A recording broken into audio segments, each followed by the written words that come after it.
ഒന്ന് ഇങ്ങോട്ട് നോക്കിയ മൊട്ട തലയാ. അയ്യോ, എന്നെ ഇപ്പൊ അതിൽ കാണുന്നുണ്ട്, മൊബൈലിൽ കാണുന്നുണ്ട്. അതെ അതെ.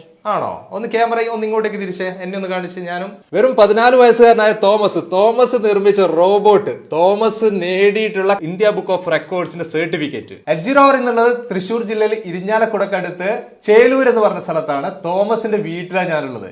വെറും 14 വയസ്സുകാരൻ ഇന്ത്യ ബുക്ക് ഓഫ് റെക്കോർഡ്സ് നേടിയിട്ടുള്ള തോമസിന്റെ വിശേഷങ്ങള്, തോമസ് നിർമ്മിച്ചിട്ടുള്ള റോബോട്ട്. ഈ ചെറിയൊരു പ്രായത്തിൽ, നമ്മൾ ഈ ഒരു പ്രായം എന്നൊക്കെ നമ്മൾ പറയുന്നത് 14 വയസ്സെന്നൊക്കെ പറയുന്നത് കളിച്ച് നടക്കുന്ന ഒരു ടൈമാണ് അല്ലേ. ഈ ഒരു സമയത്ത് സ്വന്തമായിട്ട് ഒരു റോബോട്ട് നിർമ്മിച്ചു. ഇതിന്റെ വിശേഷങ്ങൾ, എങ്ങനെയാണ് ഇത് പ്രവർത്തിക്കുന്നത് ഒക്കെ നമ്മൾ കാണാൻ പോവാണ്. പല മാറ്റങ്ങളും തോമസ് വരുത്തിക്കൊണ്ടിരിക്കുകയാണ് ഓരോ വർഷം കഴിയുന്നതിനനുസരിച്ചിട്ട്. എന്താണ് ഇതിന്റെ വിശേഷം നമുക്ക് കാണാം. നേരെ വീഡിയോയിലേക്ക്. ഇതാണ് ഞാൻ പറഞ്ഞ 14 വയസ്സുകാരൻ തോമസ്. തോമസ്, ഇത് എന്തൊക്കെയാണ് ഇതിന്റെ വിശേഷങ്ങൾ? നമുക്ക് ആദ്യം അത് കണ്ടിട്ട് ബാക്കിയുള്ള മോന്റെ വിശേഷം നമുക്ക് അതിന് ശേഷം അറിയാം.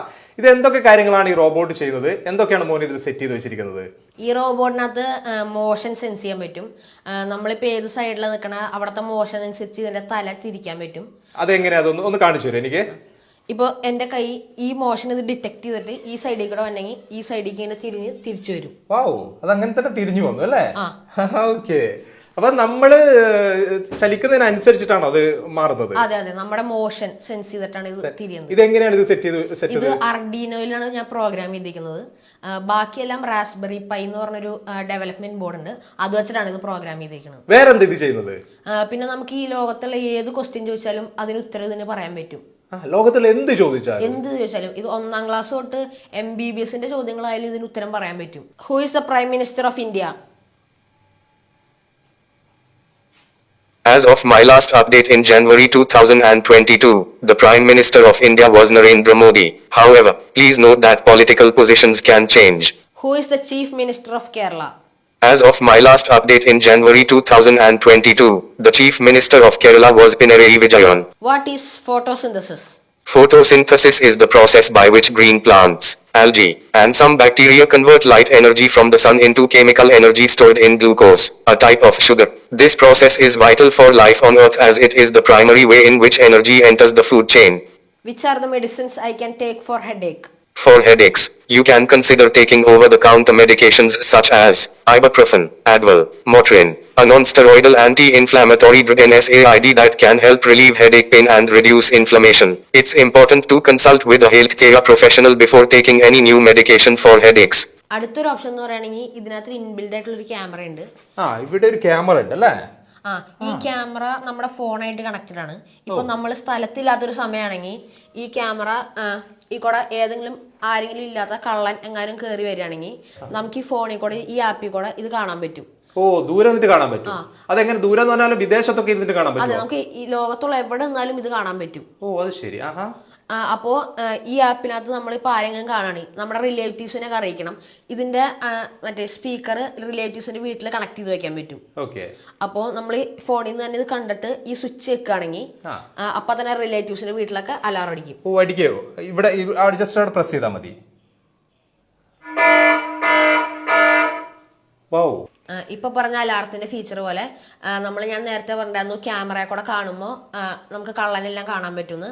ആ ഫീച്ചറിന് നമ്മുടെ ഫോണിൽ ആക്സസ് ഉണ്ടെങ്കിൽ ഏത് സ്ഥലത്തു നിന്നായാലും നമുക്ക് ഈ ഇവിടെ നടക്കുന്ന കാര്യങ്ങളെല്ലാം കാണാൻ പറ്റും. ഈ ഒരു ഓപ്ഷൻ ഉണ്ട്. ഈ ഒരു ഓപ്ഷൻ ഉണ്ട്. അപ്പൊ ഞാനിപ്പോ ഈ റോബോട്ട് മുമ്പിൽ നിന്ന് കഴിഞ്ഞാൽ എന്നെ മോന് ദൂരെ നിന്നിട്ട് കാണാൻ പറ്റും? പറ്റും. ലോകത്തിന്റെ ഏത് ഭാഗത്തു നിന്നാലും ഇവിടെ നിൽക്കുന്ന ആൾക്കാരെയും അതെനിക്കൊന്ന് കാണിച്ചത്. മോനെന്നാ അവിടുന്ന് ദൂരത്തോട്ട് പോകും, ഞാൻ ഇതിന്റെ അടുത്ത് നിൽക്കാം. എന്നിട്ട് അങ്ങനെ കാണാൻ പറ്റുന്നുണ്ടോ എന്നുള്ള ഒരു കാര്യം ഒന്ന് കാണാം. ആളെ ഇവിടെ നിന്ന് കാണാൻ പറ്റുന്ന ഒരു ഓപ്ഷനാണ് ഇത്. എന്നെ ഇപ്പൊ അതിൽ കാണുന്നുണ്ട്, മൊബൈലിൽ കാണുന്നുണ്ട്. അതെ അതെ. ആണോ? ഒന്ന് ക്യാമറ ഒന്ന് ഇങ്ങോട്ടേക്ക് തിരിച്ചേ, എന്നെ ഒന്ന് കാണിച്ച്. ഞാനും റോബോട്ട് കൂടെ നിൽക്കുന്നത്. യെസ്, ഞാൻ ഇവിടെ നിൽക്കുകയാണ്. ഓൾറെഡി ഞാനിപ്പോ അതില് എന്നെ കാണുന്നുണ്ട്. അപ്പൊ ഈ ഒരു ഓപ്ഷൻ വരുമ്പോഴാണ് നമുക്ക് എന്ത് സംഭവിക്കുന്നത്? ഈ അലാറം കൊടുക്കാനുള്ള ഓപ്ഷൻ വരുന്നത് അല്ലേ? ഇതുവരെ നമ്മുടെ റോബോട്ടിന്റെ വിശേഷങ്ങളൊക്കെ കണ്ടു കഴിഞ്ഞു, അറിഞ്ഞു കഴിഞ്ഞു. ഇനി എനിക്ക് തോമസിന്റെ വിശേഷം അറിയാനുള്ളത്, ഇങ്ങനെ ഒരു റോബോട്ടിനെ ഉണ്ടാക്കാനുള്ള ഒരു കാരണം എന്തായിരുന്നു? സ്കൂളിലെ സയൻസ് എക്സിബിഷന്റെ സമയത്ത് സോഫിയനെ പോലത്തെ റോബോട്ടുകളെ കണ്ടപ്പോൾ എനിക്കൊരാഗ്രഹം തോന്നി ഇങ്ങനെ ഒരു റോബോട്ടിനെ ഉണ്ടാക്കി എങ്ങനെ ഇരിക്കുന്നു. അപ്പോൾ ആ ആഗ്രഹത്തിൽ നിന്ന് ഉണ്ടാക്കിയ ഒരു റോബോട്ടാണ് ഈ റോബോട്ട്. ഏത് ക്ലാസ്സിലായിരുന്നു അന്നേരം ആ ടൈം? അന്ന് ഞാൻ 9ാം ക്ലാസ് സ്റ്റാർട്ടിങ്ങിലായിരുന്നു. 9ാം ക്ലാസ് തുടക്കത്തിൽ അതെ. ഒരു 14 വയസ്സ്, ആദ്യം പറയുന്നത് 14 വയസ്സുകാരൻ. അപ്പൊ ആദ്യം തന്നെ ഇങ്ങനെ തന്നെയായിരുന്നു റോബോട്ട് ഉണ്ടായിരുന്നത്? അല്ല, ഇതിനു മുമ്പ് ഒരു റോബോട്ട് ഉണ്ടായി, അതിന് അഡ്വാൻസ്ഡ് ആക്കി ഇപ്പൊ ഇങ്ങനെ ആക്കിയേക്കുന്നതാണ്. ഈ ഒരു രീതിയിലേക്ക് മാറ്റിയെടുത്തു. ഇങ്ങനെ ചെയ്തപ്പം സ്കൂളിലുള്ള നമ്മുടെ മാഷുമാര് അല്ലെങ്കിൽ കുട്ടികളൊക്കെ എന്ത് പറഞ്ഞു? എല്ലാരും കണ്ടപ്പോ ഞെട്ടാണ് ചെയ്തത്. റോബോട്ടിനെ ഉണ്ടാക്കി കൊണ്ടുവരാന്ന് പറഞ്ഞത് ആദ്യമായിട്ടാണ് സ്കൂളിൽ ആദ്യത്തെ ഒരു സംഭവം. അതിനുശേഷം മോനിപ്പം ഇന്ത്യ ബുക്ക് ഓഫ് റെക്കോർഡ്സ് ഒക്കെ നേടിക്കഴിഞ്ഞു എന്ന് പറഞ്ഞു. അതിന്റെ കാര്യങ്ങളൊക്കെ എങ്ങനെയായിരുന്നു ചെയ്തുകൊണ്ടിരുന്നത്? ഞാൻ അവർക്ക് ഈ റോബോട്ടിന്റെ എല്ലാം പ്രൂഫ് അടക്കം എല്ലാം അയച്ചു കൊടുത്തു. 18 വയസ്സിന് അടിയിലായതുകൊണ്ട് അവര് ഇങ്ങോട്ട് വരണ്ട, വീഡിയോ പാരന്റ്സ് സഹിതമുള്ള അയച്ചു കൊടുക്കാൻ പറഞ്ഞു. അങ്ങനെ അപ്പൊ 3 മാസം കഴിഞ്ഞപ്പോ അവരെ കോള് വന്നു, വെരിഫിക്കേഷൻ ആവശ്യമുണ്ട്. അത് കഴിഞ്ഞ് 6 മാസം കഴിഞ്ഞപ്പോഴാണ് ഇത് വന്നത്. സർട്ടിഫിക്കറ്റ് ഇതൊക്കെ ലഭിച്ചു കഴിഞ്ഞു. കാരണം ഇതൊരു അപൂർവം എന്ന് മാത്രമല്ല, ഈ ഒരു ഏജിൽ ചെയ്യുമ്പോൾ അതൊരു വലിയൊരു കാര്യം തന്നെയാണ്. അപ്പം ആ ഒരു സന്തോഷം ഇവിടെ നാട്ടുകാരൊക്കെ ആഘോഷിച്ചോ? എല്ലാരും ആഘോഷിച്ചോ? കുറെ പേരൊക്കെ കാണാനൊക്കെ വന്നിട്ടുണ്ടായി.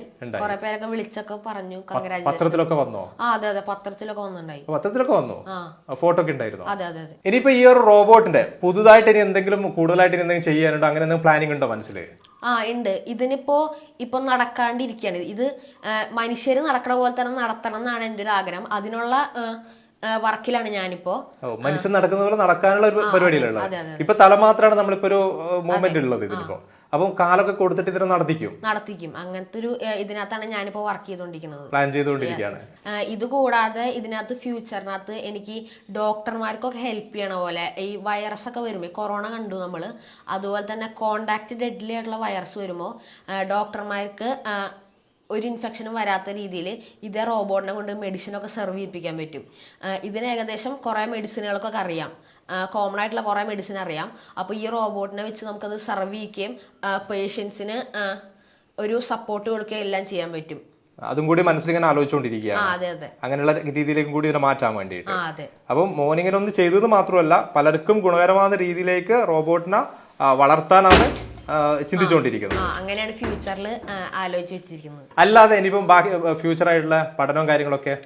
എനിക്ക് 11th സ്ട്രീമായിട്ട് കമ്പ്യൂട്ടർ സയൻസ് എടുക്കണം. അത് കഴിഞ്ഞിട്ട് PhD റോബോട്ടിക്സിൽ എടുക്കണം എന്നാണ് ആഗ്രഹം. ഇതിന്റെ ഈ റൂട്ട് തന്നെ പോയിക്കൊണ്ടിരിക്കുന്നത്, എങ്ങോട്ടും തെന്നി മാറാതെ അല്ലേ? ഇങ്ങനെ ഒരു പ്രോജക്റ്റ് ചെയ്യുന്ന സമയത്ത് തീർച്ചയായിട്ടും മോന് പല രീതിയിലുള്ള സപ്പോർട്ട് പലയിടത്തും ആവശ്യമുണ്ടാവും. അങ്ങനെ സപ്പോർട്ടൊക്കെ എവിടെ നിന്നൊക്കെ കിട്ടിയിട്ടുള്ളത്? ഈ റോബോട്ടിനെ പ്രൊജക്ട് ചെയ്യാനുണ്ടെങ്കിൽ അമ്മയുടേന്ന്, അമ്മാമ്മയുടേന്ന്, വല്യപ്പൻ്റെന്ന്, പിന്നെ ഈ സാധനങ്ങളൊക്കെ വാങ്ങാനായിട്ട് അപ്പാപ്പനും കുറെ സഹായിച്ചിട്ടുണ്ട്. പിന്നെ സ്കൂളിൽ നിന്ന് പറയുമ്പോൾ പ്രത്യേകിച്ച് പറയുകയാണെങ്കിൽ സവിത മിസ്, പിന്നെ ഫ്രണ്ട്സ് അശ്വിൻ, നവനീത്, അശ്വമേധ്, ഇവരൊക്കെ കുറെ സഹായിച്ചിട്ടുണ്ട് ഇതിനൊക്കെ എൻകറേജ് ചെയ്തുണ്ടാക്കാനായിട്ട്. റിലേറ്റീവ്സിന്റെ ഭാഗത്തുനിന്നൊക്കെ നല്ല സപ്പോർട്ട് തന്നെയാണോ കിട്ടുന്നത്? പിന്നെ എല്ലാത്തിന്റെ മുകളിൽ ദൈവത്തിന്റെയും ഒരു സപ്പോർട്ട് ഉണ്ടായിരുന്നു. ഇത്രയാണ് തോമസിന്റെയും റോബോട്ടിന്റെയും വിശേഷങ്ങള്. എങ്ങനെയുണ്ട്? കാര്യങ്ങളൊക്കെ അടിപൊളി അല്ലേ? മാക്സിമം സപ്പോർട്ട് ചെയ്യണം, ഷെയർ ഒക്കെ ചെയ്ത് കൊടുക്കണം കേട്ടോ. ഇങ്ങനെ ഇത്രയും ചെറിയൊരു പ്രായത്തിൽ ഇങ്ങനെയൊക്കെ കാര്യങ്ങൾ ചെയ്യണമെങ്കിൽ നമ്മൾ സപ്പോർട്ട് ചെയ്യില്ല, പിന്നെ എന്തിനൊക്കെ നമ്മൾ സപ്പോർട്ട് ചെയ്യുക? തോമസ് ഇപ്പൊ ഈ ഉണ്ടാക്കിയിട്ടുള്ള ഈ റോബോട്ടിനെ കുറിച്ച് മാത്രമല്ല പറഞ്ഞിരിക്കുന്നത്, ഫ്യൂച്ചറിൽ എന്തൊക്കെ മാറ്റങ്ങളാണ് റോബോട്ടിലേക്ക് വരുത്താൻ ഈ തോമസ് ചിന്തിക്കുന്നത് അല്ലെങ്കിൽ മനസ്സിലാക്കി വെച്ചിട്ടുള്ളത്. ആ ഒരു ഫ്യൂച്ചറിനെ കുറിച്ച് എല്ലാ കാര്യങ്ങളും പറഞ്ഞു കഴിഞ്ഞു. ആരൊക്കെയാണ് തോമസിന് സപ്പോർട്ട് ചെയ്തുകൊണ്ടിരിക്കുന്നത്, എല്ലാ കാര്യങ്ങളും നമ്മൾ അറിഞ്ഞു കഴിഞ്ഞു അല്ലേ? എന്തായാലും സപ്പോർട്ട് ചെയ്യുക, മാക്സിമം നല്ല രീതിയിൽ തന്നെ നിങ്ങളുടെ സപ്പോർട്ട് ഉണ്ടാവണം. ഈ ഒരു വീഡിയോ ഇവിടെ വെച്ച് നിർത്തുകയാണ്. അടുത്ത ദിവസം ഒരു അടിപൊളി വീഡിയോ ആയിട്ട് നിങ്ങളുടെ മുന്നിലേക്ക് വരാം. Okay, by.